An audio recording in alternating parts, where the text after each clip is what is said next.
ఇప్పుడు రాజకీయాలు, విమర్శలు, ప్రతి విమర్శలు, ఆరోపణలు, ప్రతి ఆరోపణలు ఇలా నేను అనేక సందర్భాల్లో మీడియాలో మాట్లాడటం లేదా నా యూట్యూబ్లో మాట్లాడటం మీ అందరికీ తెలుసు. కానీ వాళ్ళు డిఫరెంట్గా రాజకీయాన్ని కాసేపు పక్కన పెట్టి వ్యవసాయం గురించి మాట్లాడుకుందాం. వ్యవసాయం అంటే రాంబాబు గారికి ఏం తెలుసు అని అనుకోవడం సహజం. వ్యవసాయం మీద నాకు చాలా ఎక్కువ పరిజ్ఞానం అంటే వ్యవసాయదారుడి కన్నా అని కాదు, రాజకీయ నాయకులు ఉన్నవారిలో ఎక్కువ పరిజ్ఞానం నాకు చిన్నప్పటి నుంచి ఉందనేది చాలామందికి తెలియనటువంటి అంశం. నాకు సత్తెనపల్లిలో ఒక సుమారుగా 20 ఎకరాలు నేను కొనుక్కున్నాను. దాని చుట్టూరా ఫెన్స్ వేసాం. దానిలో బత్తాయి, మామిడి, నిమ్మ, పనస, ఎదురు, నేరేడు ఈ మొక్కలన్నీ వేసాం అన్నమాట. అవి ఈ మధ్యకాలంలో నేను ఓటమి పాలైన తర్వాత ఈ ప్రాంతానికి రావడం, వీటి మీద శ్రద్ధ తీసుకోకపోవడం వల్ల కొంత నష్టం జరిగింది. కొన్ని మొక్కలు చనిపోయాయి. అవన్నీ మళ్ళీ రీప్లాంటేషన్ చేస్తున్నాం. దాని గురించి మీతో కాసేపు మాట్లాడదాం అనేదే నా ఈ ప్రయత్నం. రండి, ఇప్పుడు మనం కొబ్బరి మొక్కలు నేను అంబాజీపేట నుంచి తెప్పించడం జరిగింది. This is hybrid Godavari Ganga. ఇది 3 సంవత్సరాలకి కాస్తుందని చెప్పారు. 3 సంవత్సరాలు కాకపోయినా 4 సంవత్సరాలకి సరైనటువంటి పోషణ ఉంటే తప్పనిసరిగా దిగుబడి వచ్చేటటువంటి అవకాశం ఉంది. అలాగే ఈ మామిడి మొక్కలు వేసాం, ఇవన్నీ చేపిస్తున్నాను. మామిడి మొక్కలు, ఈ చనిపోయినటువంటి మొక్కలు మళ్ళా ఒక 2 మాసాల క్రితం వేసాం. మళ్ళీ కొన్ని చనిపోతే మళ్ళీ 2 మాసాల కింద కూడా చెనికి బ్రహ్మాండమైన కంచె వేసాం. చూశారు కదా, ఈ పోల్స్ వేసి చుట్టూరా కంచె ఉంటాను. చిత్తూరు మామిడి అంటే తోతాపర అంటారు. ఇది సహజంగా జ్యూస్కి విరివిగా వాడతారు చిత్తూరులో. ఇక్కడ అన్నీ కాస్తే జ్యూస్కి లోడ్ అవ్వటానికి అవకాశం ఉంటుందనే ఉద్దేశం. దీంతోపాటు ఈ మొక్క చూశారు కదా, ఈ మొక్క ఒక 2.5 సంవత్సరాల క్రితం 3 సంవత్సరాల క్రితం వేసింది. అది కూడా 3 సంవత్సరాల క్రితం వేసి, ఇది మాత్రమే ఒక 2 months బ్యాక్ వేసాం. ఈ మధ్యలో చనిపోవడం జరిగింది. ఆ చనిపోయిన మొక్కని మళ్ళా అదే జాతికి చెందిన చిత్తూరు మొక్కను తీసుకొచ్చి దీనిలో వేయటం జరిగింది. చాలా చోట్ల ఈ సంవత్సరం ఒక మాదిరిగా కాపు కాసింది. సరే, ఆ కాపు కాస్తే అన్నీ కోసేసి ఉన్న మిత్రులకి అందరికీ పంచిపెట్టాం. జనరల్గా నా బోర్డు వ్యవసాయం చేస్తే ఎలా ఉంటుందంటే, టంక మేతకి డొంక ఈతకి అంటారు. మనం పెట్టే ఖర్చు మళ్ళీ తిరిగి వచ్చేటువంటి అవకాశం కూడా ఉండదు. అయినా ఒక సరదా, ఒక ఫ్యాషన్తో మొక్కలు పెంచేటటువంటి కార్యక్రమం చేస్తున్నాం. ఈ మొక్కలు పెంచిన తర్వాత దిగుబడి వచ్చినప్పుడు ఏ మేరకైనా డబ్బులు వచ్చేటువంటి అవకాశం ఉంటుంది. డబ్బులు రావడం అనేది ప్రధానం కాదు, కానీ వ్యవసాయం చేయాలి అనేటువంటి ఒక తృష్ణ, కోరిక. ఖాళీ సమయంలో I can enjoy the agriculture. పని పాట చేస్తూ ఎంజాయ్ చేసేటటువంటి అవకాశం ఉంటుంది. పని చేయించడం కూడా అవకాశం.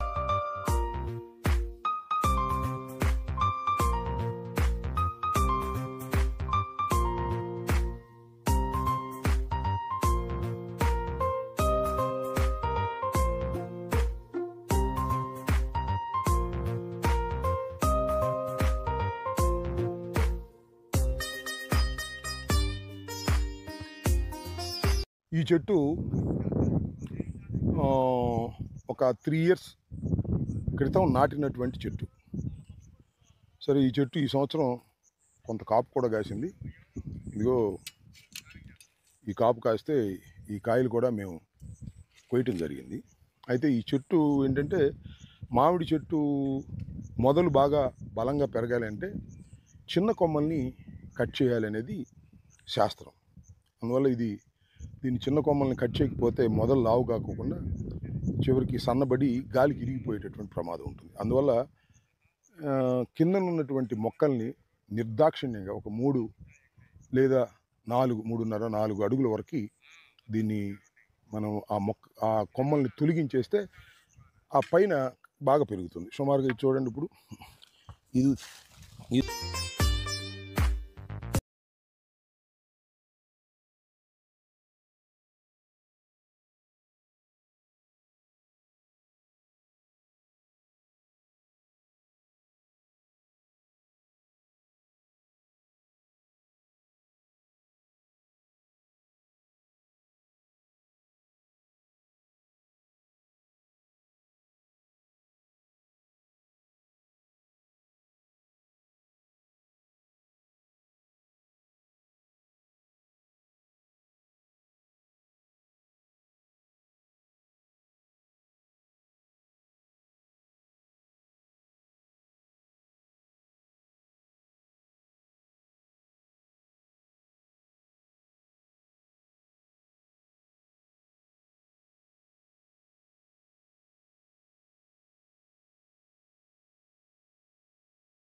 చూసారుగా,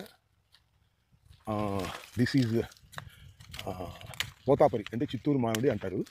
దీని సీజన్లో చివరిలో వస్తుంది యాక్చువల్గా. కానీ ఈ సంవత్సరం మేము ఎర్లీగా తక్కువ క్రాప్ ఉండటం వల్ల దీన్ని ఎర్లీగా కట్ చేసి మిత్తులు కట్ ఇచ్చాం. ఇది ఇంకా సైజు రాలేదు, వస్తుంది. ఇంకా నెక్స్ట్ ఇయర్ చాలా విరివిగా కాసేటువంటి అవకాశం ఉంటుంది. దిస్ ఈజ్ చీనీ అంటే బత్తాయి. ఇప్పుడు పింద ఉంది, పెద్దగా కాపుకు రాలా, సరైన పోషణ లేక ఈ సంవత్సరమే దీని మీద దృష్టి పెట్టడం జరిగింది. నెక్స్ట్ ఇయర్ కొంత కాపు వస్తుందని అనుకుంటున్నాను. జస్ట్ చిన్న చిన్న కాయలు, కొన్ని చోట్ల పెద్ద పెద్ద కాయలు కూడా ఉన్నాయి. ఇదంతా కూడా చూడండి, ఇదంతా చీని బత్తాయి తోట. ఒక 3 సంవత్సరాల క్రితం దీన్ని వేసాం యాక్చువల్లీ. ఈ డ్రిప్ ద్వారా వాటర్ సప్లై జరుగుతూ ఉంటుంది అన్నమాట. ఇప్పుడు నిన్న మొన్న వర్షాలు బాగా ఉండటం వల్ల డ్రిప్ వేయలేదు. ఇదంతా కూడా ఎదురు తోటలు. మనం వెళ్దాం ఎదురు తోటలోకి. ఇక ఎదురు తోట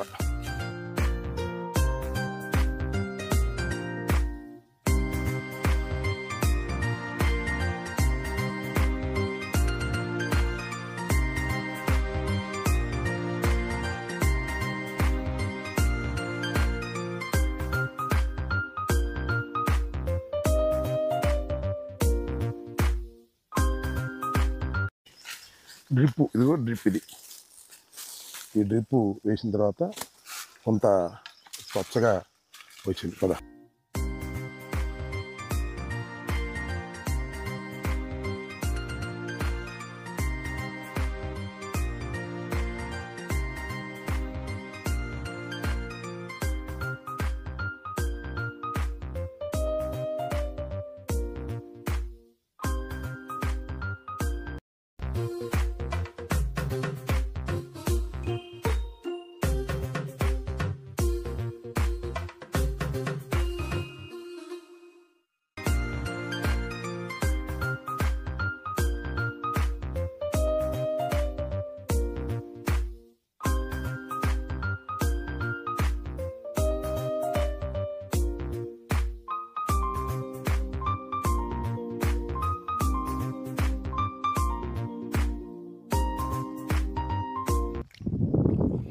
తోటలో ఉన్న చాలా ముదురు చెట్టు ఇప్పుడు పూర్వం వేసింది. చూడండి, ఇది కూడా ముగ్గి బాగుంది. ఈ పూట అన్నీ హార్వెస్ట్ చేసే కార్యక్రమం చేద్దాం. ఇదంతా కూడా దులుపుదాం ఇవాళ.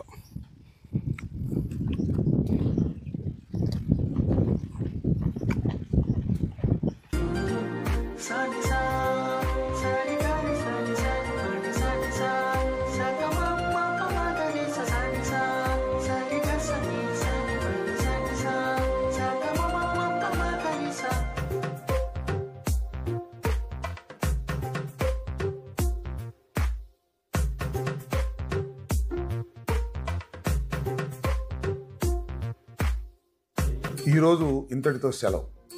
మరొక ఎపిసోడ్లో వ్యవసాయం గురించి మళ్ళా మాట్లాడుకుందాం. ధన్యవాదాలు.